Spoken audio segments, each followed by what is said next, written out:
अमरावती जिल्ह्यातील धामणगाव शहरापासून पूर्व दिशेला 1 किलोमीटर अंतरावर असलेल्या पळसाच्या झाडामधून फवारणीसारखे बारीक दवबिंदू बाहेर फेकल्या जात असल्याने येणारे जाणारे ग्रामस्थ या पळसाच्या झाडाचा सॅनिटायझर सारखा वापर करीत आहे। मात्र हे दवबिंदू अंगावर घेतल्याने माणसाच्या शरीरावर कोणताही फरक पडत नाही। यामागील ॲफिड हे शास्त्रीय कारण असल्याचे वनस्पती शास्त्र विभागाने स्पष्ट केले आहे। तर आमच्या घराजवळ 2-3 दिवसापासून एक घटना होत आहे की झाड हे पाणी फेकत आहे।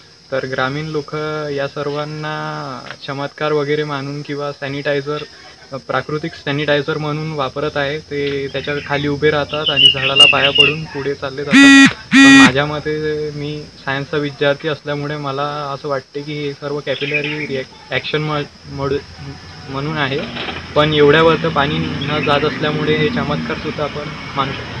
धामणगाव शहरापासून परसोडी रस्त्यावर असलेल्या VIP नगरमधील एक 12 फुटाच्या पळसाच्या झाडामधून मागील 4 दिवसापासून दवबिंदू सारखी फवारणी होत आहे। या भागातून कोणतीही पाण्याची पाईपलाईन गेली नाही अथवा बाजूला पाण्याचे मोठे स्रोत नाही, तरीही पळसाच्या झाडामधून दवबिंदू सारखे फवारणी होत असल्याने या भागातील अनेक नागरिक सॅनिटायझर सारखा वापर करीत आहे।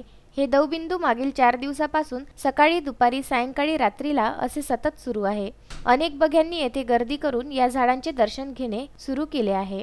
या झाडावर अनेक किडे दिसतात। हे किडेही फवारणीसारखे दवबिंदू बाहेर फेकू शकतात असे वनस्पतीशास्त्र विभागाचे म्हणणे आहे। तर वाढते तापमान व वातावरणाच्या बदलामुळे तसेच हायराथ्रोस नावाचं द्रव्य बाहेर फेकू शकतात, यातील हा प्रकार होऊ शकतो असे मत स्कूल ऑफ स्कॉलरच्या पल्लवी वानखडे यांनी मांडले आहे। Salman Khan, Vidarbha news, Dhamangaon railway.